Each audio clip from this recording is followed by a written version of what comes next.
짐 사이먼스, 이 영상에서는 선생님이라고 지칭을 할 건데 며칠 전에 돌아가셨죠. 모르시는 분들이 대부분일 거라고 가정을 하고 이 영상을 진행을 하도록 할 겁니다. 이 영상은 크게 두 파트로 나눠지는데 첫 번째는 이 분에 대해서 이야기를 할 거예요. 이분이 만든 헤지 펀드나 그런 거. 그리고 그거는 이 책을 근간으로 많이 얘기가 됩니다. More Money Than God. 이 책이 출판이 되는지 모르겠어요, 한국에. 그러니까 내가 편집할 때 찾아보고 주석을 달도록 하겠습니다. 그리고 다른 파트는 이분의 이제 성공의 비결에 대해서 이야기를 할 건데 뭐 당연하지만 돈을 벌러 오시는 분들을 위해서 만들어진 영상이 아닙니다. 그러니까 혹시 악플 달릴까봐 이 새끼 쓸데없는 얘기만 한다고 이제 그런 거 악플 방지를 하기 위해서 이분이 굉장히 재밌는 분입니다. 이분이 금융권에서 돈을 많이 버셨죠. 헤지 펀드, Renaissance Technologies인데 줄여서 렌텍이라고 많이 부르니까 이제 렌텍이라고 부를 거예요. 기억을 해두셔야 될 겁니다. 이분은 금융인이 아니에요. 이게 되게 재밌습니다. 그러니까 이분을 수학자지 금융인이 아니에요. 금융에 대해서는 모르시는 게 많았는데 수학은 이제 빠삭하셨던 그런 분이셨던 거예요. 이 상황을 이해하기 좋으시라고 제가 금융권에 대해서 두 가지만 말씀을 드릴게요. 우선 첫 번째는 퀀트 투자가 뭐냐라는 말씀을 드리고 싶은데 이제 quantitative trading이죠. 그러니까 투자는 사실 잘못된 해석입니다. 개인적인 생각인데 트레이딩은 거래지 이제 투자는 아니에요. 그러니까 사실 퀀트 거래라고 하는 게 맞는데 quantitative 이게 양입니다. 양적. 근데 양이라는 게 가만히 생각해보면 수식화가 돼야 됩니다. 측량이 가능하고 계량이 가능해야 양을 측정을 할 수 있지 않습니까? 그러니까 모든 게 수식화가 되는 거예요. 그러니까 결국 이게 하고 싶은 말은 수학, 과학, 통계 이런 거를 기반으로 하는 어떤 투자 기법, 거래 기법을 이제 퀀트 투자라고 하는 거예요. 수학, 과학 이런 게 결부가 되다 보니까 당연히 컴퓨터가 역할을 차지를 하는 거고 그러다 보니 알고리즘이 등장을 하는 거죠. 이거는 정반대를 생각해보면 이제 감 투자입니다.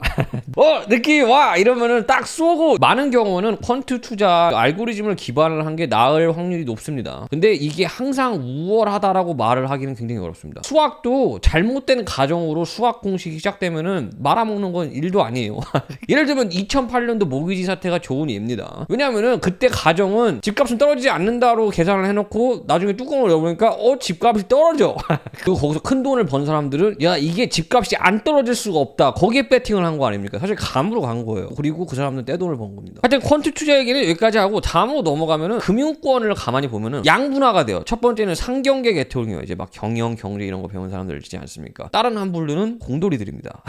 물론 이제 저 같은 사람들 있어요. 박쥐들. 중앙에 껴가지고 여기저기 좀 깝죽깝죽 되려고 하는 사람들. 간간히 있는데 이제 솔직히 말씀드려서 저만 해도 저도 당연하지만 회계사 상경계예요. 저는 완전 상경계입니다. 그런데 어쩌다 보니 코딩 좀 알고 뭐 통계 좀 알고 까죽까죽 하는 것 뿐이지 저는 솔직히 90% 정도의 시간을 CPA 아니면 CFA 이제 재무 분석하는 자격증이죠. 이것도 공신력 있는 건데 이 사람들이랑 대부분 시간을 보내요. 근데 이제 가끔씩 프로젝트니 뭐니 해가지고 그 10%를 공돌이들이랑 시간을 보낼 때가 가끔씩 오는데 그러면서 느끼는 거는 이 새끼들 진짜 금융인이 엑셀 모른다.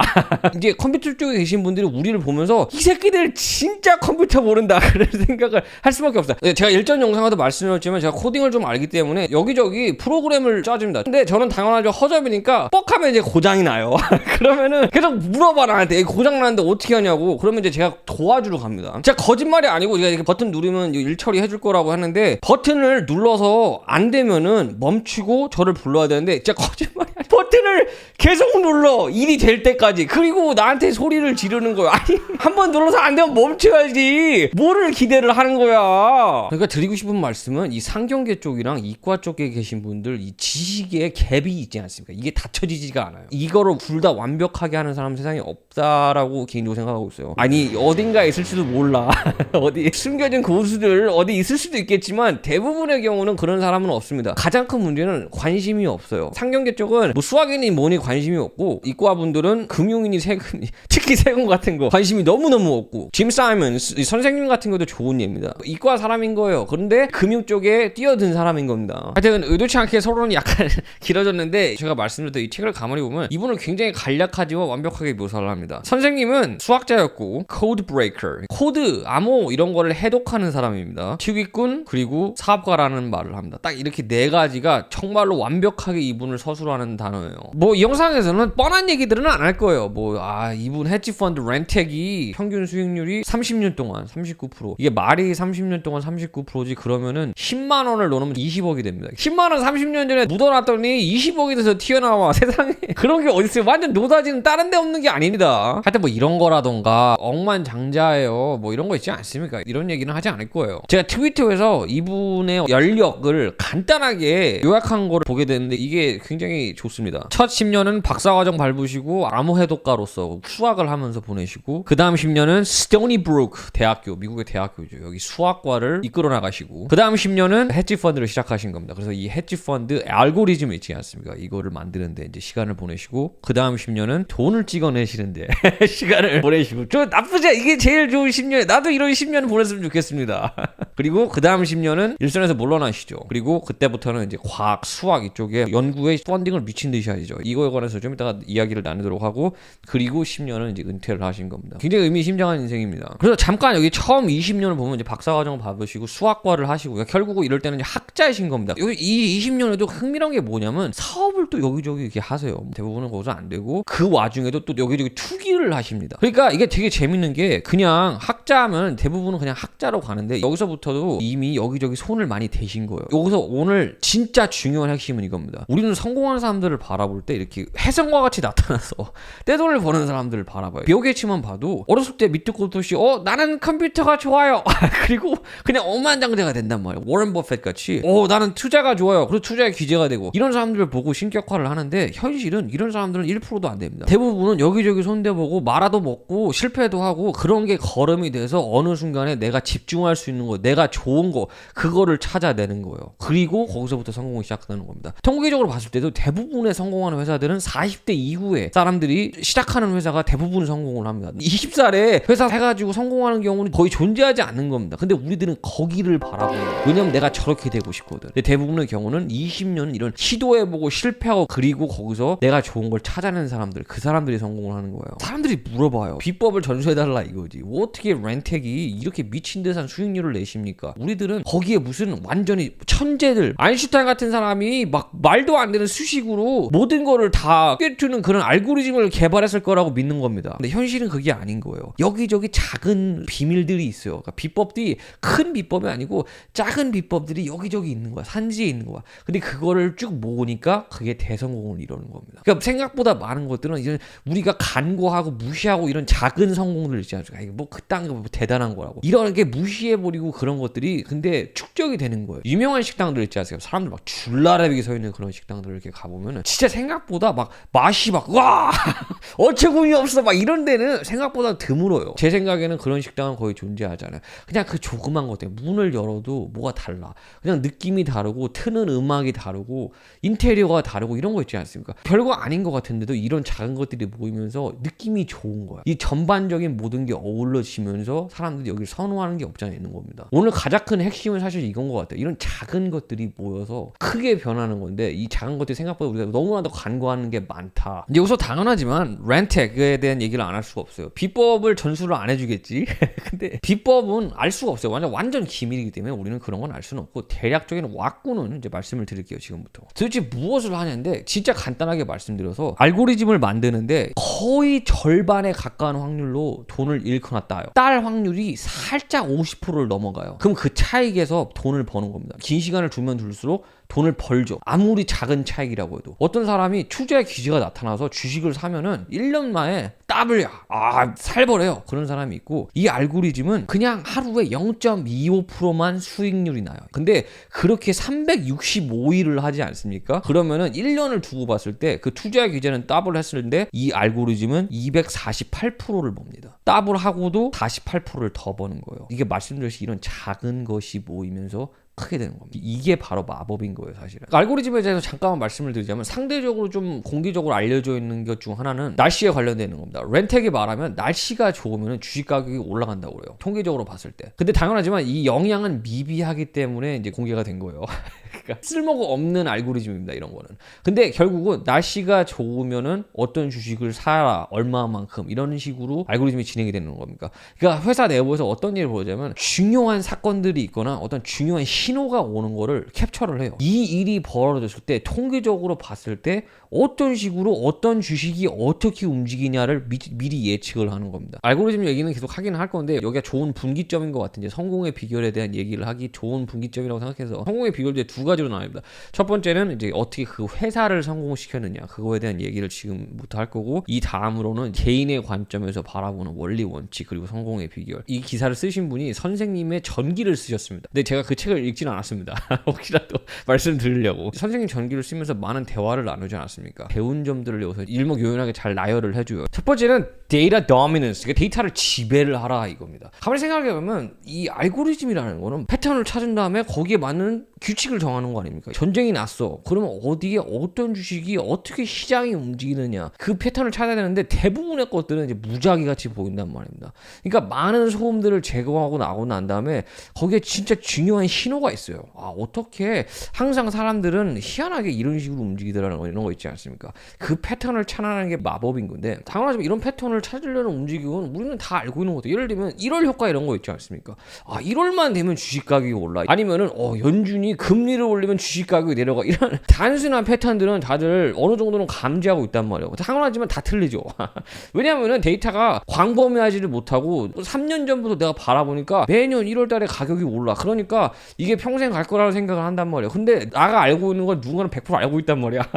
그러니까 결국 그 패턴은 항상 무너질 수밖에 없는 거예요. 그리고 솔직히 뭐 옆집 철수가 야 1월 효과가 있어 이런다고 그거를 어떻게 장담을 할 수 있냐는 거야. 결국 그거를 검증하기 위해서는 데이터를 갖고 가설을 세운 다음에 이게 맞는지 안 맞는지를 내가 직접 검사를 해봐야 되는 거예요. 근데 이 패턴을 찾기 위해서 가장 중요한 거는 데이터가 무지막지하게 광범위화되고 거기에 선별 능력이 뛰어나야 되는 겁니다. 렌텍이 데이터를 모으기 시작한 게 1980년도부터 심지어는 1700년도 데이터까지 지금 갖고 있는 겁니다. 그래서 렌텍이 갖고 있는 데이터는 책장 이런 수준이 아니고 완전 도서관 수준이다라는 얘기예요. 그렇게 어마어마한 데이터를 우선 갖고 있는 다음에 그거를 얼마나 중요한 정보만 선별해서 빠르게 가설을 세운 다음에 그 가설이 맞는지 안 맞는지 테스트를 하면서 계속 움직여 나가는 겁니다. 이런 걸 하려는 시도는 렌텍 전에도 있었고, 아니 얼마나 많은 사람들이 이런 걸 시도를 했겠어요. 렌텍이 차별화가 되는 건 그 인프라 구축이 잘 된 거예요. 그러니까 데이터가 이미 다 준비가 돼 있는 거예요. 이게 데이터 다루시는 분들 설문조사를 해보면 제가 정확한 숫자는 기억이 틀릴 수도 있습니다. 데이터 다루시는 사람들분들의 40% 정도의 시간을 데이터를 정화하는 데 대부분 시간을 씁니다. 왜냐하면 데이터가 완벽하지가 못해요. 막 문제도 많고 오류도 많고 그러기 때문에 문제가 되는 것들 다 쳐내야 되는데, 그거를 뭐가 문제인지를 찾아내고 문제들을 다 고치고 그러는데 40%의 시간을 쓰는 거예요. 그러니까 실제 분석하는 시간이 사실 돈을 벌어다 주는 건데, 그거를 하기 전에 준비하고 이런 거 있지 않습니까? 세팅하고 이런 데 시간을 너무 많이 쓰는 거야. 근데 렌텍 같은 데는 그냥 내가 필요할 때 바로 탁탁탁 나와준단 말이에요. 이런 인프라는 어마어마한 위기를 점할 수밖에 없는 힘이 됩니다. 이게 무슨 알고리즘이니 컴퓨터니 이러고 있으니까 남회사 같은데 사실 우리 생활에도 그대로 적용이 됩니다. 가만히 생각해보면 데이터라는 건 우리가 얼마나 알고 있는지, 우리가 얼마나 정확한 정보를 습득할 수 있는지 데이터란 말이에요. 그리고 우리는 어떤 결정을 내리죠. 그게 사실 알고리즘인 겁니다. 모르는 게 많으면 많을수록 계속 잘못된 결정을 내릴 수밖에 없습니다. 왜냐하면 모르기 때문에 내가 아는 만큼만에 기인해서 어떤 결정을 내리고 어떤 패턴을 만들어 나간단 말이에요. 그러니까 문제가 계속 생길 수밖에 없는 거죠. 제가 어렸을 때 설사를 밥 먹듯이 했습니다. 그 이유는 우유를 마셔서 그런 거였는데, 아는 게 없으니까, 데이터가 없으니까 해결책이 없는 거야. 맨날 설사를 하니까. 그러니까 해결책이랍시고 내놓은 것이 바로 우유를 데우는 거였어요. 그래서 계속 마시는데 설사는 계속해. 나아지는 게 없어. 근데 계속 마시는 거야. 계속 데워서 마시고. 근데 알고 봤더니 문제는 온도가 아니었고 락토스죠. 그 안에 있는 성분이 문제였던 거야. 그러니까 애시당초부터 아는 게 없으니까 그런 거 그냥 아는 만큼, 아 온도겠거니 그딴 식으로밖에 생각할 수가 없는 거예요. 그러니까 그걸 데우고 있는 겁니다. 일만 늘어나지 근데 나아진 건 없지. 그러니까 계속 잘못된 결정을 하는데도 아무렇지도 않게 그걸 맨날 하는 거야. 그게 알고리즘이에요. 아 우유가 있으니까 데워야 돼. 나아지는 게 없는데도 불구하고 그런 식으로 인생이 계속 잘못된 접근을 할 수밖에 없습니다. 그러니까 알면 알수록 모든 게 더 나아진 결정을 할 수밖에 없는 거예요. 항상 그런 거 아닙니다. 되게 중요한 거예요. 그러면은 박사님은 다 떼부자 되고 다 잘나지. 확률적으로 좀 더 나은 결정을 할 수 있다는 거지만 그것만으로도 인생은 어마어마한 어드밴티지를 갖고 가는 거죠. 제가 좀 더 장황하게 이제 알고리즘의 중요함에 대해서 말씀을 드리자면 퍼미오라는 미국의 심리학자분이 계십니다. 이분이 책을 한 권을 쓰시는데 그게 바로 Clinical vs Statistical Prediction인데 뭐 이런 게 중요한 건 아니고 이 책을 쓰면서 하시는 말씀이 심리학자분 여러분들이 모여가지고 알고리즘을 개발합니다. 환자분이 이렇게 오면 뭐 진단을 내려주는 거 있지 않습니까? 어떤 거에 근거해서 어떠한 결론을 내려주는 알고리즘 이런 거 있지 않습니까? 이거를 개발을 해요. 이 알고리즘을 같이 개발을 한 다음에 심리학자 개개인 전문가들 아닙니까? 이분들은 공부를 많이 한 전문가들이란 말이야. 그분들하고 이 알고리즘이랑 누가 더 정확한지를 연구를 해봐요. 그리고 당연하지만 알고리즘이 이깁니다. 지들이 이걸 만들어 놓고 지들이 이것보다 못한 거야. 다른 이유는 당연하지만 이 사람들이 알고리즘보다 멍청해서가 아니죠. 당연하지만 인간의 오류가 거기서 범해지지 않는 거예요. 지금 같은 경우는 투자시장 같은 거 제가 정확한 숫자는 아닌데 93%를 기억하고 있어요. 93%의 거래가 지금은 알고리즘으로 이루어지고 있죠. 7%만 사람이 하는 겁니다. 이게 영상이 너무 길어져서 알고리즘을 삶에 적용하는 거에 그 얘기를 하려고 했는데 다 쳐내고 넘어갈게요. 다음으로 이제 다음 몇 가지는 하나로 암축이 돼요. 사람이에요. 사람을 잘 써야 되는 겁니다. 그래서 보면은 선생님한테 일하셨던 분 한 분 이제 로버트 프레이 이분이 말하는데 선생님이 천재가 아니라는 거예요. 근데 그 천재들을 매니징하는 그 기술이 뛰어나신 분이라는 겁니다. 그러니까 결국 천재들을 계속 찾아내야 되는 거예요. 이런 대단한 사람들을 찾아내고 그 사람들이 떠나지 못하게 하고 그리고 그 사람들끼리 협업할 수 있는 이제 그런 문화를 만들어주고 그리고 어떻게 보상을 하는지 이러한 얘기들을 하시는 겁니다. 이런 건 사실 어떻게 보면 뻔한 것들인 거야. 제가 봐온 사람들 어떤 예를 들어보자면은 이런 사람을 제가 암덩어리라고 부르는데 사람을 쓰거나 누구랑 같이 이제 협업을 하기 시작하는데 그 사람이 어떤 역량을 갖고 있는지를 알지도 못해요. 그러니까 아는 게 없으니까 사실 그런 겁니다. 이 사람이 뭘 할 수 있는지 이해도 못하고 그리고 가장 큰 문제는 자기가 원하는 방향에 있는데 다른 사람들이 자기가 원하는 거에 맞추지 못하면 미쳐 나갈 때 돌아버려. 그냥 그거 꼴을 못 보는 거야. 남들이 의사결정을 하는 꼴을 못 보는 겁니다. 개개인을 잘 써놓고 똘똘한 사람들이면 그 사람들이 알아서 하게 냅두지 않습니까? 그러면 사실 결과는 더 나은 결과가 나올 수밖에 없어요. 당연한 거지만 인재를 어떻게 등용하느냐는 좋은 질문인데 이제 이분 같은 경우는 화끈하게 돈을 쓰십니다. 제가 말씀을 드렸지만 특히 펀딩 같은 거 있지 않습니까? 연구나 수학 관련 이런 거에 이분만큼 돈을 많이 쓰는 사람이 세상에 거의 없어요. 그래서 사실 이분 돌아가신 다음에 많은 분들이 걱정을 하고 있어요. 이거 누가 다 펀딩하냐? 그 얘기 벌써 나오고 있습니다. 좋은 일례로 제가 하나 들은 얘기가 이분 수학 박사님이신데 살면서 자기 처음으로 1등석 타봤다고. 선생님이 좀 뛰어나고 이런 사람들을 이렇게 컨퍼런스 초청할 때 1등석으로 와가지고 최고급으로 다 모셔놓고 그리고 펀딩 그냥 화끈하게 해주는 그런 게 유명합니다. 그리고 이 사람이 정말 쓰고 싶다라고 그러면은 원래 받는 돈을 막 더블 하는 거야. 다음은 거래할 때 발생하는 비용에 대한 조심이에요. 그러니까 뻔한 거지만 의외로 이런 게 간과되는 부분이 많습니다.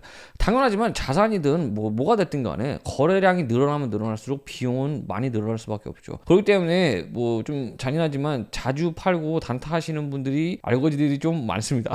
죄송합니다. 혹시 아픈데 찔렀으면. 근데 자주 팔면 자주 팔수록 결국은 남만 좋은 일을 시킬 수밖에 없어요. 브로커들이 돈 다 챙겨가고 내 이득은 거의 없을 수밖에 없습니다. 렌텍 같은 경우는 기관 투자자이기 때문에 어쩔 수 없이 거래를 계속 해야 되는 것도 있지만 개인 투자자들이 유일하게 갖고 있는 강점은 시간이죠. 아무도 수익률 높지 않다고 나 자르지 않거든. 그러니까 나는 사놓고 묻어놓는 게 가능하단 말이에요. 그렇기 때문에 거래 비용은 줄이면 줄일수록 좋은 거고 그러니까 자산을 조심히 사서 더 조심히 팔아야 되는 거. 이거는 뭐 동서고금을 막론하고 진리예요. 제가 솔직히 영상이 이렇게 길어질 줄 모르고 오늘도 엄청나게 빠르게 진행을 하도록 하겠습니다. 펀드캡, 메달리언, 그러니까 렌텍의 이제 가장 유명한 플래그십 펀드죠. 하여튼 이게 딱 제한이 있죠. 10 빌리언. 그러니까 10조죠. 10조 달러로 딱 한 개를 정했습니다. 이게 재밌는 게 누구나 다 몸집을 불리고 싶어 한단 말이에요. 누구나 다 세계에서 가장 큰 헤지 펀드가 되고 싶습니다. 내가 세운 회사가 계속 커졌으면 좋겠지. 그거를 왜 크는 거를 막고 싶어 하냐라는 거예요. 근데 몸집이 커지면 커질수록 그 비효율성도 커지고 내가 하고 싶지 않은 거를 또 해야 되는 거. 이런 게 이제 문어발식 경영이죠. 잘 모르는데도 해야 되고 왜냐면 돈이 놀잖아.